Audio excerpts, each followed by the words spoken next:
If your Samsung Galaxy Book S keeps displaying a blue screen, this tutorial explains proven solutions to diagnose and repair common Windows blue screen of death errors. So whether you're performing updates, you're getting an IRQR not less or equal message, K-mode exception not handled, kernel data in-page error, a lot of errors pertain to this problem, and we're going to go ahead and jump into what should hopefully be a pretty straightforward process, guys, and we're going to go ahead and jump right into it. So first thing I'd recommend doing would be to actually go ahead and boot to the troubleshooting utility on Windows 11. So if you do a hard power off 3 times in a row, Windows should automatically attempt to launch the startup repair utility.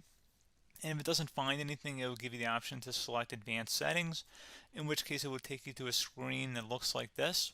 Now, if it does not take you to a screen that looks like this, or you're unable to get to that, you can also download the Windows 10 Media Creation Utility, or Windows 11. They probably will make a creation utility for Windows 11 at some point. And it doesn't really matter, you can actually run the Windows 10 utility on Windows 11 as far as I'm aware. And you should be able to run the troubleshooting utilities built in within it. So you just would go ahead and download it to an ISO file and then burn it to a DVD or USB. It'd have to be about 4 gigabytes or more. It couldn't be a small USB flash drive, and it couldn't be a CD. It'd have to be a DVD. And then you'd boot your computer from it. So depending on the computer manufacturer, you'd have to tap a different key on your keyboard in order to launch that menu, in order to select what boot drive you want to go off of. So it could be anything between the escape key, F2, F8, F12, for example, and those are the function keys on the top of your keyboard. So you may have to just do a little bit of trial and error. Shouldn't take you more than a couple minutes. Googling it would probably be best before you even begin. But anyway, we're ready to go ahead and jump right into it. So we're on the choose an option page. So these will look very similar whether you're booting from it directly within Windows itself, or if you're plugged in a USB flash drive with the media creation utility installed and you selected the recovery option. So when you are setting up your Windows 11 installation or Windows 10, depending on the drive you're using, there should be an option to repair your computer in the bottom left corner of the dialog window, one of the first screens that comes up. You go ahead and select that, and then it would take you to a troubleshooting screen like you see here. And you want to go ahead and select troubleshoot, reset your PC, or see advanced options.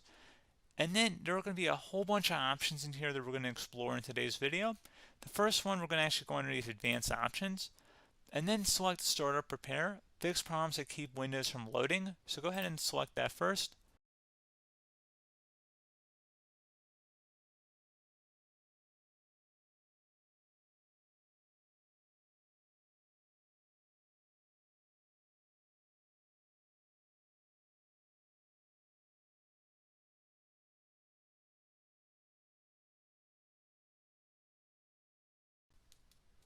Okay, so you can see it could not repair our PC.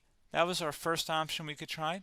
Something else, if we go back into advanced options here and then select troubleshoot, we're going to go underneath advanced options again. You can go ahead and actually access safe mode by selecting startup settings. And then if you select the restart button, you have the option on the screen select safe mode with networking, which will give you a key on the screen. It'll tell you which key to press to enter that. I believe it's the F7 key. It'll do that for you.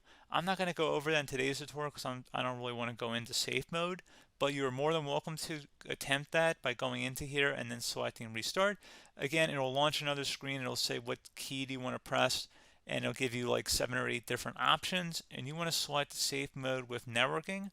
There's also an option for a command prompt too, but that's going to be something we're going to cover later in this video, and we don't even have to go through that in order to access it. So that's why I'm not going to really push for that, because unless you know exactly what's causing the problem, you probably don't need to go into safe mode. Unless you're trying to recover files, in which case then you definitely can go into safe mode, but we're trying to actually recover our computer here. So I hope that makes sense. Something else we can also try here as well would be to uninstall updates, remove recently installed quality or feature updates from Windows. So if you go ahead and select that, you can uninstall the latest quality updates, which generally is the more day-to-day updates. Feature updates are the less regularly released ones, like the big ones.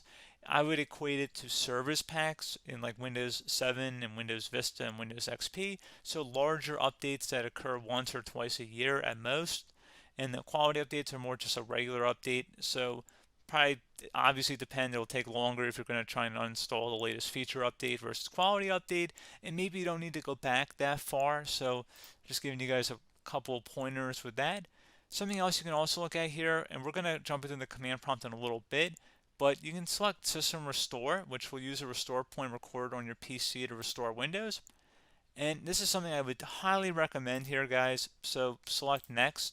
Assuming you have a restore point saved on your computer, you go ahead and select the most recently created one, and you'll select Next, and then you'll select the drive. You shouldn't actually have to select the drive. You can scan for affected programs, but we're going to keep it all default here, and then we're going to select Finish. So once started, System Restore cannot be interrupted. Do you want to continue? I think we're going to select yes. I don't think we have anything better to do on our computer right now, so just give it a moment here to initialize. It will take a couple minutes to run, obviously depending on how large your hard drive is and how much is saved on the System Restore point. So just give it a couple minutes here.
Okay, so you can see System Restore completed successfully. The system has been restored. Your documents have not been affected. Click the Restart button to restart your computer. Go ahead and select Restart.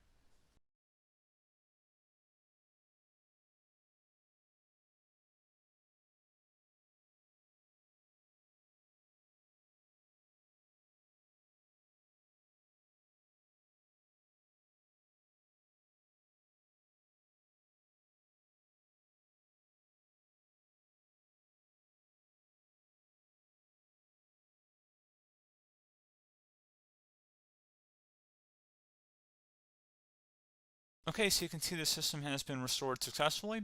We're going to go over a couple different methods addition to that if that did not work. So I'm just going to pause the video and we're going to start back up on the recovery screen that we started with. Okay, so a couple other things we can try here too. If you go back into troubleshoot, you can select reset your PC, while you choose to keep or remove your personal files and then reinstalls Windows. You can select to keep my files, which will remove apps and settings but keeps your personal files. You can also select remove everything, which will remove all of your personal files, apps, and settings. So this is more of a factory reset, the second option here. First option, it should not delete all of your personal files. However, it will pretty much clear most of your programs. And keep in mind, there's no guarantee that your information, number one, is even still available and easily recoverable on your computer, to the point that you actually would be able to recover anything. And the second point is that there's always a chance that it won't actually recover and it will just do a factory reset anyway. So there's no guarantee that actually would keep your files anyway. So I would recommend trying to get a recovery tool and backing that up first before selecting it anyway. But again, those are a couple of different options. And then something else you can try here, if you go back to the choose an option. Another option, if you go underneath choose an option and select troubleshoot, advanced options, and now select where it says command prompt. Okay, so the first thing we should do is type our main hard drive here. In most cases, it should be the C drive. So you just do a C colon, and then hit enter on your keyboard. So once you're underneath the C drive, we're going to type in dir, and then hit enter on your keyboard. It should have program files, users, and Windows all in there. That's how you know you're in the right directory.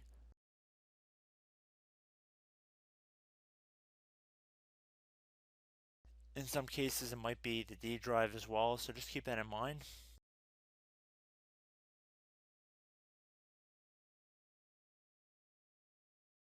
Next thing we're going to do is type in cd space / Windows / system 32 / config,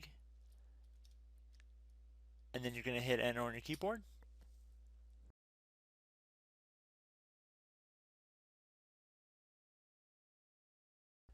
So now you're going to type md space backup.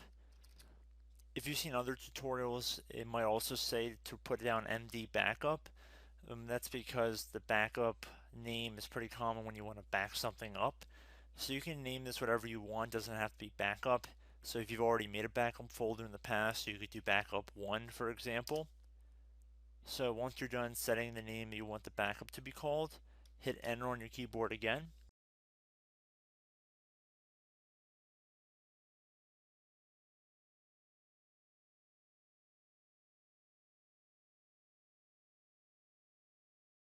At this point you want to type copy, C-O-P-Y, space, then you want to do the star symbol above the 8 key, then do a period or a dot, whatever you want to call it, then another star sign, and then another space, and then type backup, and then hit enter on your keyboard.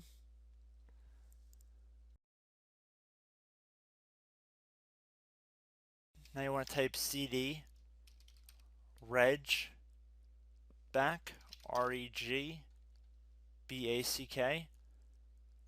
and then hit enter on your keyboard.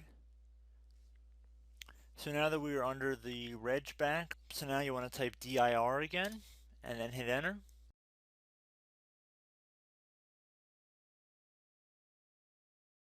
So now at this point we're going to type copy again. So copy, space, star sign,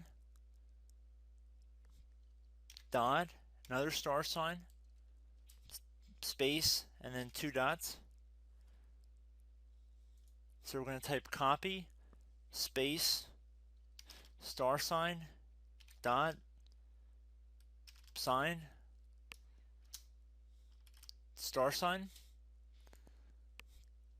dot, dot, and then hit enter on your keyboard again.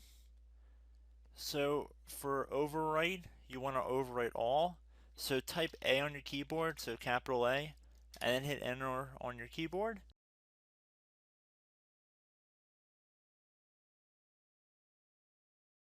So at this point, you should be good to go. You can close out of the command prompt window, and if you accidentally continue to Windows 10, you should be all set. So I hope one of these 3 or 4 different methods we went through in this tutorial helped you guys out. Again, I'm not sure if you guys heard me earlier, but try to go back into your safe mode if possible and uninstall any programs you know might be conflicting with the Windows startup if you can get into safe mode. So just keep that in mind. Something very simple like that could be blocking up everything. So again, I hope this tutorial helped you guys out, and I will catch you in the next tutorial. Goodbye.